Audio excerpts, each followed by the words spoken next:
Vous écoutez le téléphone biblique. La plupart des hommes croient à l'existence d'un Dieu tout-puissant, souverain de l'univers. Pour celui qui pense, Dieu est une nécessité intellectuelle. Pour celui qui sent, Dieu est une nécessité morale. Si notre raison déclare que Dieu est, notre cœur arrive tout naturellement à la même conviction. On peut même prétendre que la notion de Dieu s'enracine dans le cœur avant de s'imposer à la raison. Mais il faut se rappeler qu'il ne saurait être question de définir Dieu ni de l'expliquer.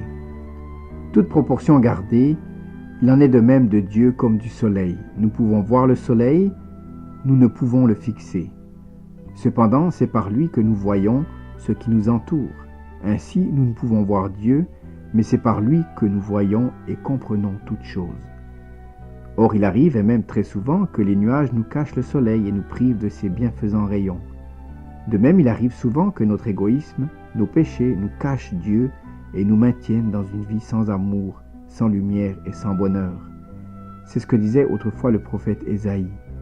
Non, la main de l'Éternel n'est pas trop courte pour sauver, ni son oreille trop dure pour entendre, mais ce sont vos crimes qui mettent une séparation entre vous et votre Dieu. Ce sont vos péchés qui vous cachent sa face et l'empêchent de vous écouter. Bien des gens sont conscients de leur indignité devant Dieu. Ils trouvent une excuse à leur manque de volonté en disant « Je ne puis changer mes habitudes. Il m'est impossible de me conformer aux exigences de Dieu. Par conséquent, à quoi bon m'intéresser à une religion que je ne saurais pratiquer, à un idéal que je ne saurais atteindre ?» Et ils ajoutent en guise de conclusion « D'ailleurs, comment trouver Dieu ?» Demain, nous répondrons à cette importante question. Comment trouver Dieu? Amis à l'écoute, Dieu vous a laissé son testament pour mieux le connaître. Merci de votre appel.